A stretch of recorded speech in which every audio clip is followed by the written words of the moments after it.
Are you in need of a cat moment? How about a Catamoment?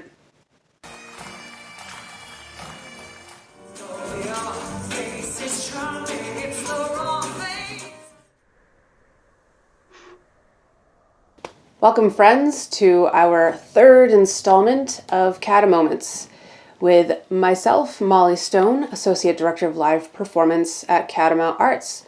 I am currently coming to you live from my home in Bradford, Vermont, where I am actually kind of in a closet. And yep, that's the doorknob right there. Yeah. So this is meant to be a very organic, candid, intimate look into the lives of staff and of artists. And so it's not meant to be polished. So here we are. And I've got some shout outs before we get started today to number one, Patrick Black, who was responsible for producing and making sense of all of the content that I send his way. And to Jody Freed for coining the term Catamoment and encouraging us to make these videos. And to Anne Campbell, who actually had the idea of making these videos after a conversation about what good can we put out there in the digital world. And this is what we came up with. And it's brilliant. I've been so happy to greet you every week this way. I'm used to doing it from stage, but currently we cannot do that. So most of the Catamounts Arts staff is currently working from home. It has not been easy.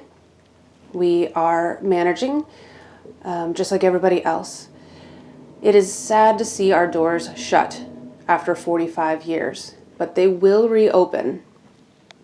And so in between the time pre-COVID and as we move forward into the world that is ahead of us, we are continuously creating and continuously connecting. So today my guest is Anne Campbell, who is our Education Director. And you can find Anne every morning this month on Facebook Live at our Catamounts Arts Facebook page, reading poetry for National Poetry Month. So I spoke to Anne today about several things, including the 72-hour film slam, which is coming up. We also spoke about National Poetry Month. And then we also spoke about an upcoming project that will be released directly after the film slam. And you will find more about that in our conversation here. Hey, Anne, how's it going? Hey, Molly. All right, not bad. Great. Staff to staff, we both work at Catamounts Arts. We're in a different. Obviously, we're not even in the office. We are. Right. We are home. Yeah. So I just wanted to chat back and forth a little bit, candidly, about how and what's working, what's not, what is it like. I want to hear from you first, and we can just chit chat. Well, big change. Big change to moving home, working from home, trying to set a work schedule and not get distracted by other things around the house that need to be done. Getting a lot more exercise in, trying to get out of the house as much as possible and get that exercise in. Yeah, and trying to keep in touch with folks. Zoom is our new best friend, trying to keep in touch with not only our office friends, but friends all over, family around the country, around the world. So it's a whole new experience, and we've got a lot more of this to come. So trying to make the best of it, trying to find the good in all of it. Yeah, and we're kind of forced to, Yeah. there's really not a choice. I mean, everybody is in this same position. So we're all in the same boat. Absolutely. Yeah, there is no like socialization envy. It's it for everybody. Yep. Yeah. So I am obviously working from home as well, and I have the same issues. Being distracted by. I'm homeschooling all three children. Yep. 14-year-old is self-led pretty much, so that's easy. But the 12-year-old and the 8-year-old, they need me to be engaged with them when they're doing schoolwork all the time. So Yeah. it's not schoolwork all the time, but when they are doing schoolwork, I'm standing by, and it's on Zoom as well. Yeah. So it is the new platform. Yeah. We're going to be using it for our epic music program with the violin and cello students, where some of those are going to be getting online lessons using Zoom, and a lot of them are using it in their classrooms. So it is the way to be right now. Yeah, and you might find with those younger folks in Epic, they might know more about technology than we do. Yeah. As I was stumbling through Google Classroom the other day, the 12-year-old came up and said, "I'll just do it, Mom." And I was like, boy, that was fast. So, yeah. wow. So tell everyone what you do, because I know a little bit, of course, Yeah. but tell everyone what you do at Catamount Arts. Well, I am the education director, and that means that I am responsible for scheduling classes for people from preschool through adults, hiring teachers, working with after-school programs to get teaching artists into those programs, running camps in the summer and working with a lot of community partners on their programming for kids, and doing a lot of other things that are more general community based, community festivals, community activities that Catamount is involved with. I'm often the one on staff that gets involved and helps organize those.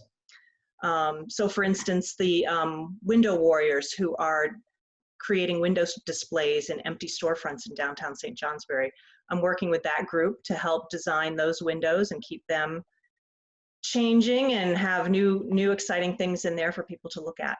So things like that. Yeah. That has been brilliant. I mean, it's really nice to see those windows, engaged with. The last one that I saw had Stephen Hunick artwork, and it was just so wonderful to see. Mm-hmm. And yeah, that's one aspect of your job that I had an inkling but didn't fully know. And again, that is one of the silver linings of this COVID pause, let's say, that we really get to learn about each other. And so thank you for that, Anne. So tell me about National Poetry Month and your involvement with that and how it relates to Catamount. Okay. About 5 years ago, we had a big construction project here in downtown St. Johnsbury. And I don't know if you remember it, Molly, because you weren't on board yet, but they dug up all the streets for a sewer project. And we took to calling it the Big Dig here in St. J. And at some point, I can't even remember who suggested it, but somebody on our arts education committee said, why don't we invite people to create something out of this event that is causing such havoc in everyone's life? And so we invited people to submit poetry about the dig, and we called it Dig Poetry. And we got some great poems. And what was really exciting was that almost all, I think we got 40 poems that year, and only one of them was negative. Everything else found some silver lining about the whole construction project. And then around that time, we learned that Montpelier had an event every April called Poem City, where folks would submit poems. They would be posted on large tabloid-size paper in the windows of downtown businesses. And then they would also have poetry writing workshops, readings, poetry slams, things like that, all month long in April. So we decided to start a satellite program here in St. Johnsbury. We asked Poem City if we could do that, and they said, sure, we'd love to have you do it. So we started PoemTown St. Johnsbury, and we've been doing it. This is now the 5th year that we've done it. We have invited people to write poems, and each year we have a different theme. This year it is The View from Here. And we have gotten almost 90 poems in from grade school kids all the way up through published poets. And eventually, normally this is the month where they would be posted in all the downtown windows.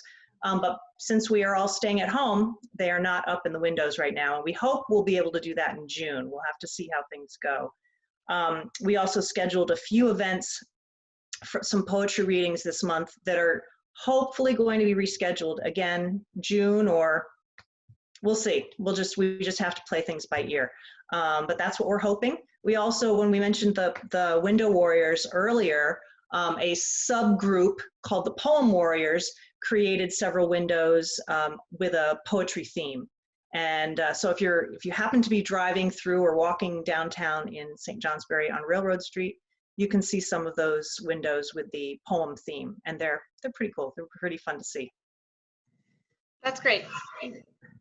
One really cool thing that stuck out to me was the origin story of PoemTown St. Johnsbury came out of disruption. You know, and it's amazing what human beings will do when they are disrupted and have to find that silver lining to keep going. And poetry was that medium. And right now we're in obviously a crisis because of COVID-19. And again, this is prompting a project out of disruption and turning it into something great. And this is something that's called the COVID Chronicles. And I would love to hear more about that. Yeah, this is, I love this project. This is something that it was a group brainstorm that came out of, well, I'll back up a little. So we do an event every year for the past, oh gosh, I don't know how many years we've been doing it, in April also, called the 48-hour student film slam. It's called Tap into Film, the 48-hour student film slam. And each year, student teams of middle school, high school, and college age students would get together, and Catamount co-hosts this with the School of Creative and Performing Arts, so CAPA. And students would get together for 48 hours. They'd come in. If they didn't know how to use cameras, they'd be taught how to use cameras. And from start to finish, from storyboarding to creating a story, filming it, editing it, putting it all together, they would create a film, like a 3-minute film over the course of 48 hours. And then on Sunday evening, we would have a screening, with a red carpet screening with celebrity judges, and they would give prizes out for films. Well, we couldn't do it this year or not in the traditional way. So after a little bit of brainstorming, it was decided that we would take the Film Slam online and broaden it to the entire world.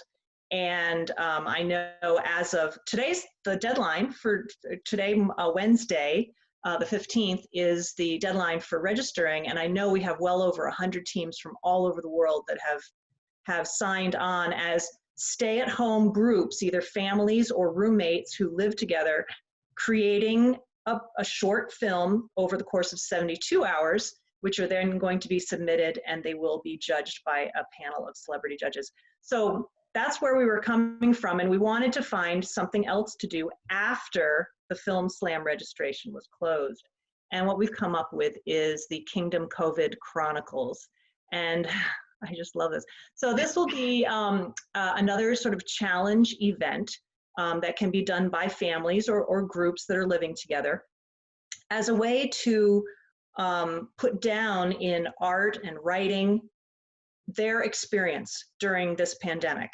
And we are taking the form of sketchbooks, which can either be a bought sketchbook or a regular sketchbook that you might get from an art supply store, or it can be a sketchbook that you create yourself. And that can mean, you make it out of paper bags, or you make it out of cereal boxes, or anything else that you have around the house. And for 4 weeks, this will continue for 4 weeks. And for each of those weeks, we will be giving out 3 prompts to those that are registered. And you can take those wherever you want. You can write about something, you can draw a picture, you can make a collage, you can find found objects and glue them together, however you want to express your reaction to the prompt, which will all be about life during the pandemic. And we will be asking folks to share that material. We can show pictures of it during the course of the event. And then at the end, we'll be collecting them, still trying to figure out how this is all going to work, but collect those when it is safe to do so. And eventually, probably in the fall, we'll have an exhibition of all of those sketchbooks so that everyone can see what everyone else has done. And we have a permanent record of how people were feeling and how they were creatively reacting to this crisis that we are all in. So very exciting project, and we will have more information up on the website and in our sending out emails and in the newspapers and so on within the next couple of days. It's so great. You know, it speaks to our mission at Catamount Arts. You know, we're simply a catalyst for the creativity that exists in everyone around us. And this was born out of that love and that knowledge of, you know, it's the way we deal with tough situations is we get creative and we get creative together. And so I think it's brilliant. It's absolutely brilliant. And I can imagine it's going to be very successful. So to close, Anne, I would love to ask you, well, maybe two things. One, what do you miss the most about life before? And then the second question is, what are you hopeful for in the life after? Wow. Well, I think the thing I miss most is interacting in person with both my work colleagues and friends. I'm a big dancer, so being able, I mean, I can dance in my living room, but it's not quite the same. I really like having that interaction. So I miss that. I miss all the kids that I work with. I miss all the community members that I interact with. So I miss the people, the real face-to-face and not Zoom. Zoom's okay, but not the Zoom thing, but real live interaction. That's what I miss most. And what was your second one for the? Something that you're looking forward to, something that's changed that you actually are looking forward to continuing as we move out slowly from the COVID crisis. Yeah, I've been really pleased to see the coming together of community. It seems strange, we're all separate, all in our own homes, but there is a real coming together of people helping each other, a lot of collaboration and connection that is happening even though it's virtual. And I hope to see that continue. People being kind to each other, people on both sides of all parts of the political spectrum, all walks of life. We're all going through a serious crisis together. And I hope that this kindness and compassion for each other continues as we move on out. And I also just want to, this is totally disconnected from what you just asked, but I wanted to add for the PoemTown St. Johnsbury that we are having readings every weekday at 8:30. I am reading the poems that were submitted to PoemTown St. Johnsbury this year on our Facebook page. And a couple of our poets have made videos of themselves reading their own poetry, and those will be posted. I know Beth Cannell is currently posted on our the PoemTown section of our website, and Geza Chatrale will also have his poems. He's produced 2 videos as well, so we will have those as well. So you'll be able to hear the poems even if you can't see them downtown yet. That's excellent. So we'll have a reminder for folks either before or after this interview as to where to go and what time those readings are happening. So they can join you each morning at 8:30. Well, it is an understatement from me to say to you that I miss you and I miss being at the office with everybody and our office dog and just the camaraderie there. And I do hope, and I know that through arts, we know this, through art, we are going to maintain that connection. going into the future. And it is so important that we keep doing our work in this sector. So from me to you, I miss you so much, and I miss you too, yes. but I'll see you on Monday for our Zoom meeting at 1:45. Yes, yes. But in No, the that's meantime, great. stay well, and we'll talk soon. Thanks, Anne. Sounds great. Thank you so much for talking with me, Molly. Good to see you. You too. Thank you, Anne Campbell, for joining me today for that discussion. It was so good to see your face, and I can't wait to get back to seeing you on a regular basis, actually at the Art Center.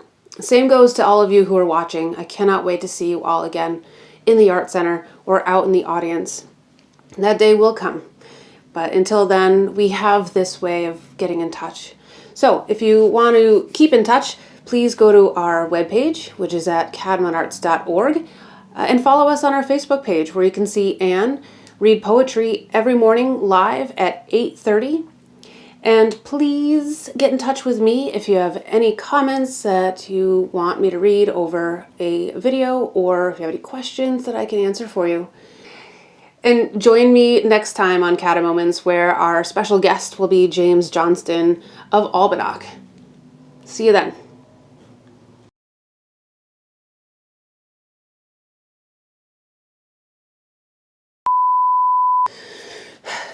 If I could turn the camera around right now, you would see that my camera is propped up, or my phone is propped up on a little tripod on top of a 12-pack of Scott toilet paper. It's hard to keep the energy up when you've done it 25 times.